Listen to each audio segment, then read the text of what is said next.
how it is when it's islands and when you have no neighbors. It's kind of difficult to live there. It's more secured if you have people around you. This place looks a bit different than nowadays. So the water level wasn't there where we dock. The water was almost up until here. Meaning when you arrive by boat, you will immediately enter your property. You can see it's like a defense system around it. These walls, and then you have these fortresses. Obviously back in the past you had pirates attacking, things like that happening. So in case somebody attacks, you would enter that fortress. You would pull in the ladder so nobody can follow you. If they still try following you from upstairs, you would really, since it's a place where they produce a lot of olive oil, you would use boiling oil from above, pouring. And that was a method very famous all around Dubrovnik, all around the world actually back then. In reality, above every single gate of the old city of Dubrovnik, there used to be boiling oil as a method of keeping people from enemies from entering. You can see a coat of arms above the gate. Each family back then had their own coat of arms, and since this family, like many families, it was a merchant family, owning ships like the one we are on. That's why you have that dolphin and the siren on it. Then you enter this property. The first thing you get to see is that it's like a simple system like apartments of ours today. When you have somebody visiting, you want to impress them right away. So we have the pretty things. When you enter here, the first garden, the plants are pretty to the eye. Meaning you have palm trees. To the right of the palm tree, that's a magnolia tree. Do you know magnolia? Like huge flowers. Then you have lots of citrus trees. I'm not sure if you're aware of that, but citruses, when they blossom, no matter is it lemons, oranges, or that smell is something very, very intense. When you continue down, then you come to a loggia, which is covered by grapes, offering you natural shade, and additionally to that, you can eat the grapes. When entering the house is very simple architecture. So you have one central room called Solacha. On each corner you have an additional room, meaning one in middle and four on the sides. From that Solacha, that central room, you actually get to see the front garden and the back garden. The back garden is the place where you plant vegetables, fruits, things like that, because everybody back in the past was self-sufficient. Since it was a merchant, what did you say? Organic, that's right, everything was organic. That's right. For example, in the old city of Dubrovnik, since she said organic, do you know Buja Bar? Buja Bar is actually a bar on a cliff where you come to the bar through a hole. Buja means in Dubrovnik dialects hole. So that used to be garbage disposal before it became a bar. But back then everything was organic, meaning it wasn't really that damaging to the environment. That's what I wanted to say. The family was a merchant family. Men would work on ships. They would be gone for many years. Back then, when you would sail on ships, everything was slower. So these men would be gone for 5-6 years. That's why it was important that each family has their own priest. So he was let's say the figure of a man, the head of the family while the husband was gone.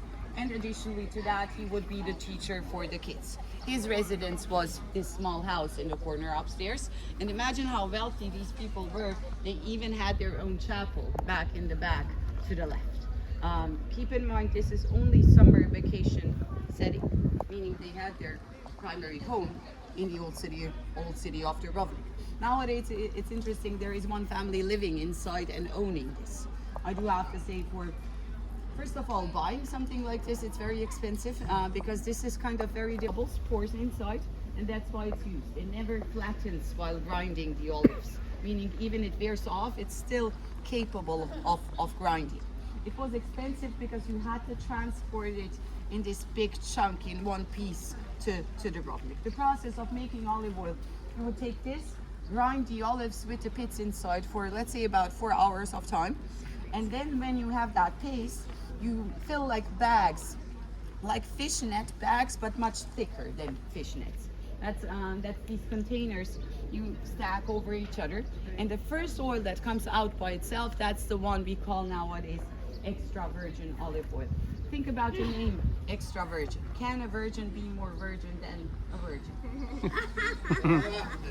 That's a marketing trick of an Italian producer. He just got started with producing olive oil.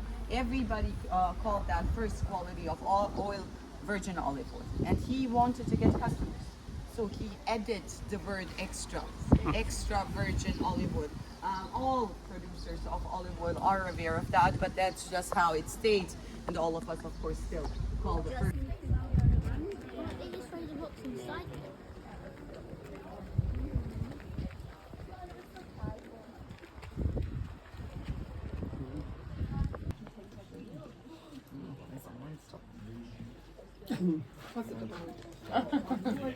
Wow.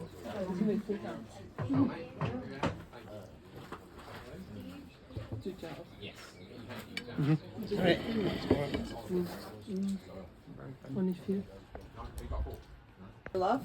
This is something like a power bar she makes, like with nuts inside, and it's always so cute of her. When I message her, she's always responding either I have cookies, I have cake, I will pack you that, I will pack you this.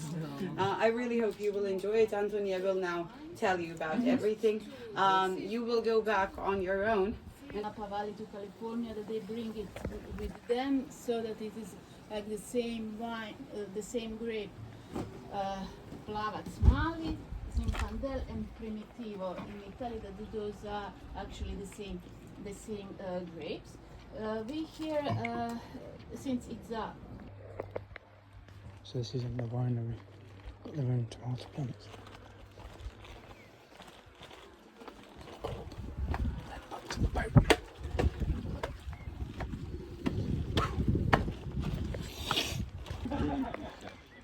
This is zucchini, lettuce, tomato, that's garlic or onion, I don't know what it's that. Good afternoon.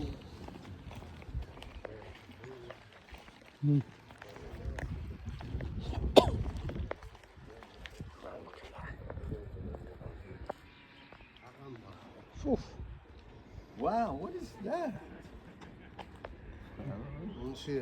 What is it? I don't know, there's one there. What kind of, yeah, what's it kind of? So are you related? No, we're friends. So see your own language? Can you speak? Yeah, when we Israel? are.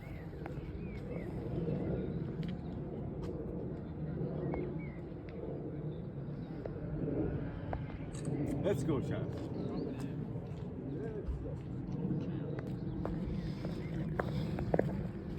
There's all the olive trees in here, look. It's their home, Danicic. So the other one that I've been to is up that path in front of us.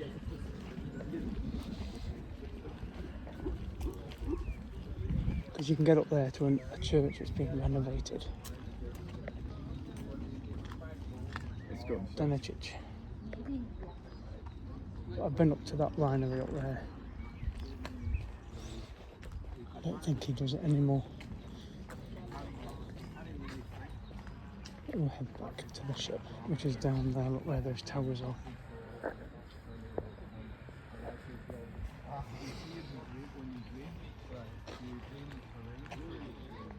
That's why I was asking you about your own language. He's so, as you forgot. I don't think you would ever forget it, but You never forget it. No, if you don't use it, if you don't use it, you lose it. you lose it. But when you born and raised and left the country, it's really 2 years. It's very difficult. No. Yeah, to lose. When we went to Canada, Right. Olive trees here as well. Then right there you have stuff.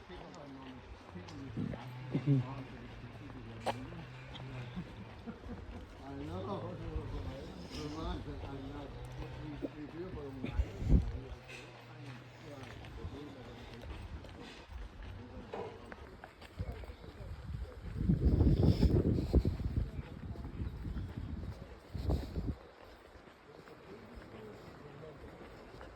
So I gave the Caracas team their chocolates and cod. So we'll see what they think.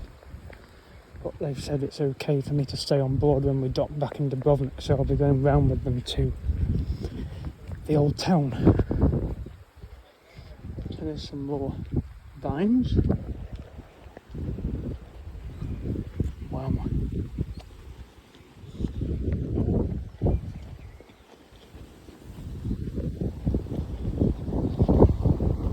breeze. Absolutely beautiful here. Shipan. We're going to the final island very soon, Lopod, where we get 3 hours. After those snacks up there, probably won't need food.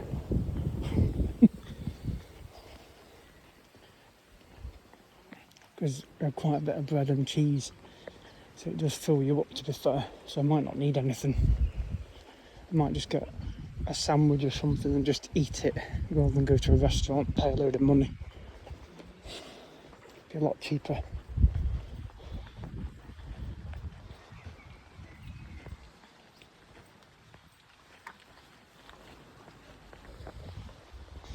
So we're now approaching Sudarach. So on this sign it's got the name of that winery we've just been to, Danicic. I'll just show you. There, look. Danicic.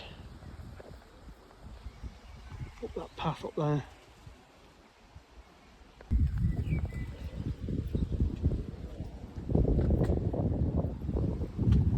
It's to do with the Summer Palace. Dubrovnik's golden age, culture.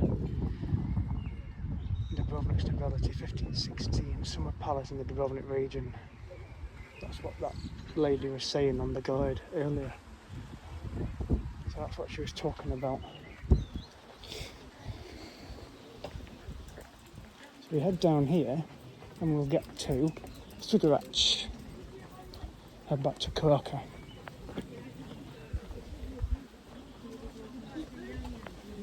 There's a group coming through.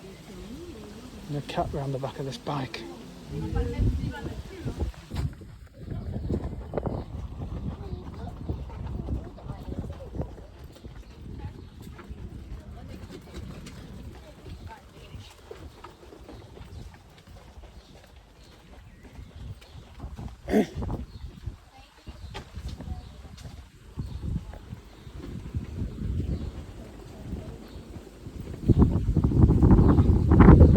Oh, that breeze is so nice.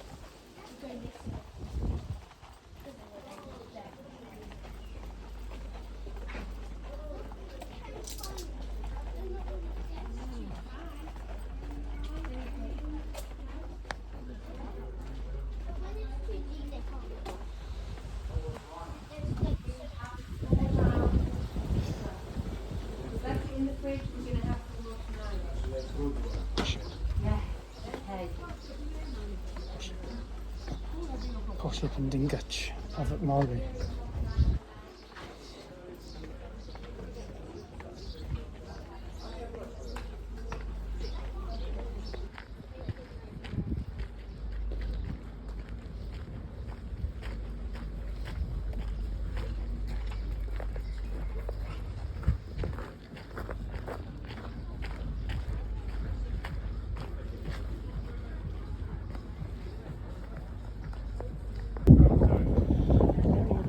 Video of this map.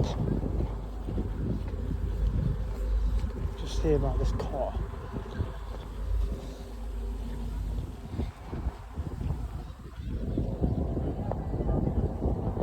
There we go. And we can head to the ship.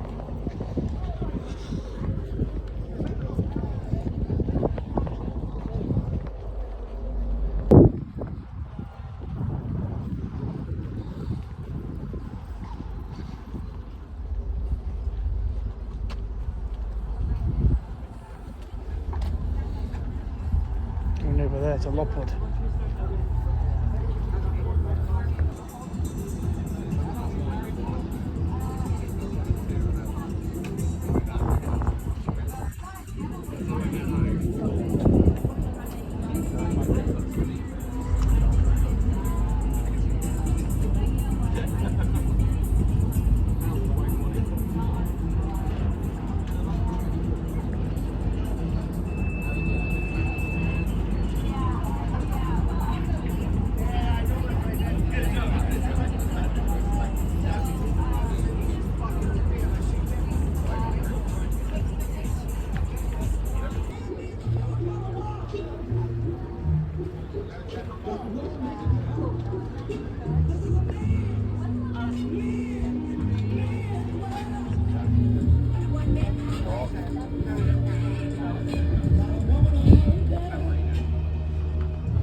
Leopard Island.